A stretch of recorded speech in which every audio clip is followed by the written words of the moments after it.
They're not coming. They're already here. That's all the email said. No subject, no name. And the email account was clearly a junk or throwaway account, linked to an AOL mail. At first, I laughed at the ridiculously serious message, not paying it much thought. I used to sign up for all sorts of stupid conspiracy UFO magazines and online subscriptions when I was younger.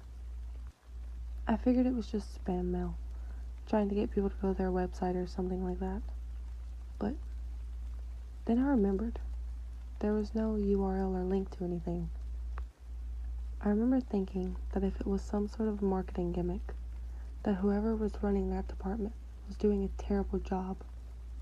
Just as I was finished with that thought, I heard my phone ding.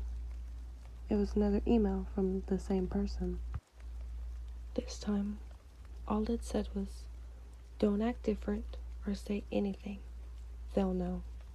At this point, I began to feel a little creeped out. I still didn't know what the person was talking about, or if they even meant to send these cryptic messages to me. All I knew was that I was scared. I replied back, "I think you have the wrong person. Please don't email me again." Foolishly, I thought that would resolve the issue. It didn't.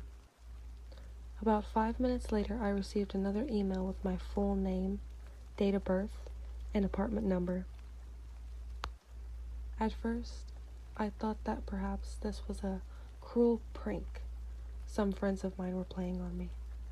But even they wouldn't take a joke this far. I decided that enough was enough. I wasn't going to let some random person get under my skin like this. So I blocked the sender, email address. Surely, I thought that would put a stop to all of this nonsense. But, once again, I was wrong. I received another email from a different account. Same thing as before. No subject, no name. Just another message. Whatever you do, do not look outside. As soon as I read the last word, I heard a loud pop outside of my apartment, just as my power went out. I thought the sound may have just been a generator or something, but then a blinding blue light began to pulsate outside. As curious as I was about the source of the light and noise, I couldn't stop thinking about the last email. Whatever you do, do not look outside. Could this really be that great of a coincidence? Or did the person sending me these emails know something that I didn't? Either way, I was too afraid to look outside. The pulsating light began to scan up and down my apartment building. I instinctually ducked under my window, afraid that whatever that light was pointing at might reveal my location. Then the light just disappeared. At that moment, the power came back on, so I stood up and slowly drew back my curtains. Nothing looked abnormal. The parking lot was as still and quiet as it is on most nights. I saw a man nonchalantly walking his dog as if nothing had just happened. I felt silly for getting so worked up and scared over nothing. And then my phone dinged again. This time, all it said was, "I told you not to look outside." Now they know. At this point, I knew someone had to be watching me. There was no other way to explain how they knew that I had disobeyed their previous message. I looked outside my window again and saw the same man with his dog, except they weren't walking anymore. They were standing still, looking straight up at my apartment, but with their mouths agape. I quickly closed my curtains and grabbed my phone. This was all too much for me. Without thinking, I dialed 911 and waited several minutes before the operator answered. 911, what's your emergency? I immediately began to try and explain every strange thing that had been going on for the last several hours or so.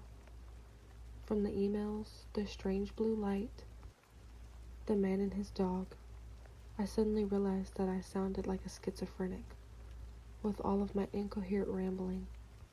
I had just begun to slow down and apologize to the operator when a piercing, high-pitched sound took over the call. The sound was so intense that I couldn't even leave the phone up to my ear. Just as I ended the call, another email popped up. "There's no hope in resisting now," it read. "You're just another one that we've lost." I grabbed a duffel bag and began stuffing it with as many clothes and other items that I could hold. There was no way that I was going to stay a hold in my apartment for a second longer.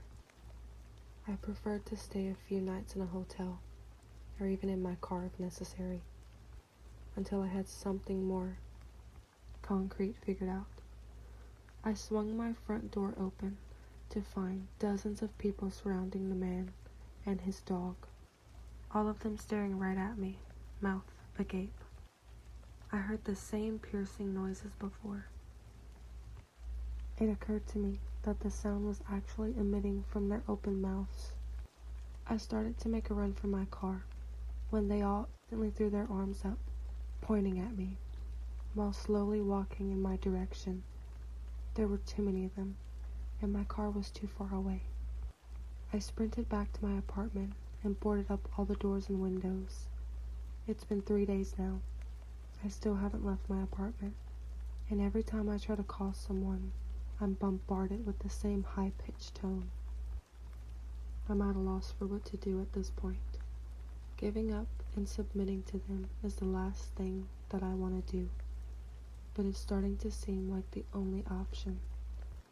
I'm not sure how much longer I have before they break me, but there's still hope for you.